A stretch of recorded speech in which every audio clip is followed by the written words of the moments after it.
Hello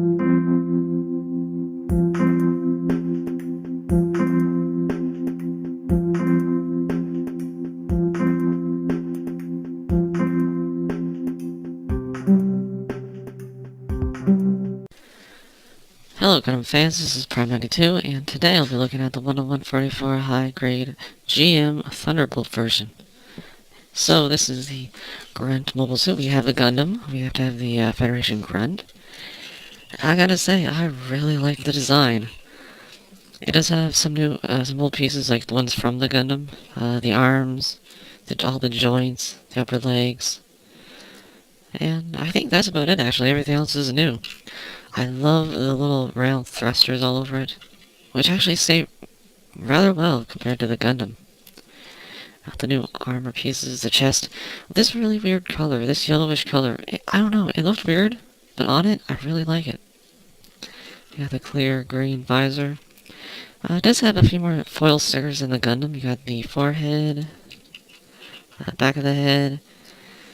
Like the Gundam had the white on the skirts, this one has the yellow.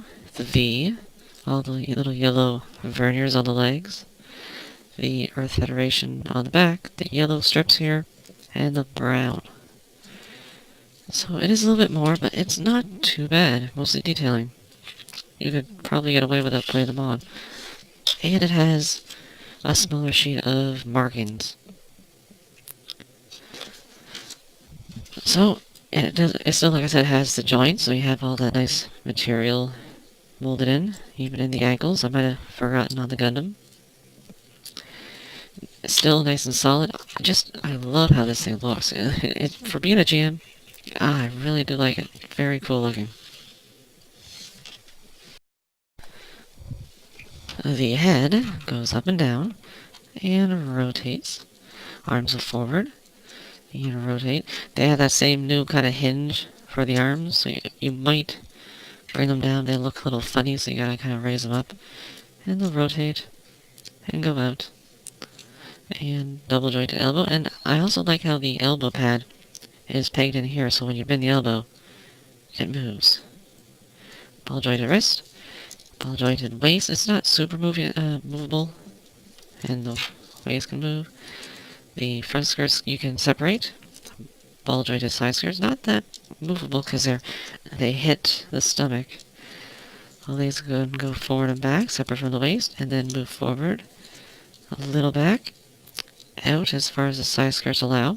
Rotate at the hip, double jointed knee, and the double ball jointed foot, and the hinge for the armor. So it's not as good as the Gundam, I don't think. It is a little more limited. Whoopsie. But you can still pull off some pretty interesting poses with the GM. Oh, and even different feet. I like the treads on these feet. Very cool. So articulation is not as good as the Gundam, but it's still fairly decent. So the GM comes with a beam spray gun, which it has an ammo clip on it, and I didn't realize until I actually looked at the gun more closely. It's these. So he has 3 extra ones, which is a good idea. And you can just switch it out. And it has another handle with some stickers on it. You just switch that out. And it comes with... This looks more like the original Full Armor Gundam double beam rifle. It's got 2 ports and a peg, which will just peg into the handle and the arm for extra security, and there it is. Which I really like. Now, this one has different hands than the Gundam. They both have the trigger finger hands, but this one has the close fist, while the Gundam had the holding. Now, why does this one have holding hands? It has no melee weapon at all, which I think is a real bummer. Could at least have a beam saber handle instead of this little molded in handle, like stick it right there. Just one. The GM, the original, I think only had one, so that would be fine. But not having one, well, he's kind of at a disadvantage. Now, these here are the same as the Gundam. They're folded up arms. You just unpeg them.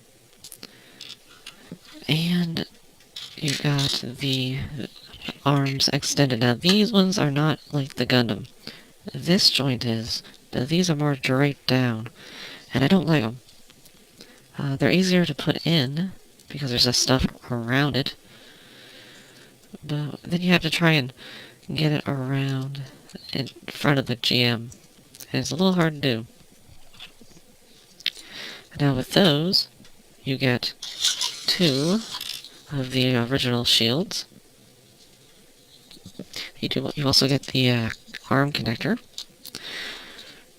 So if you want, and you don't like it on the arm, or on the backpack, you can stick it on the arm. Both of them, so you have one on each arm, although you can't mount this one then. Or you can take the same connectors we've seen before, and snap it into the little claw arm. And so you've got the joint that rotates out here, you've got the joint that rotates into here, and the hinge, and also the one that rotates up and down here. So you can kind of get out to the side. I think if they had given another cut, like this, a molded in piece was a cut joint, you can actually rotate it farther out, like flip it around, and get it farther away from the mobile suit, because it's really close, it's hard to move. It's not terrible, I don't like that shape. So let's just do the other one.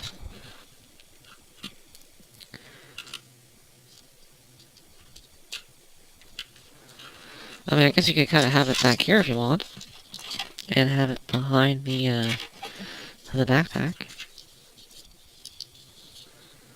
Like that for storage. I mean, that's neat.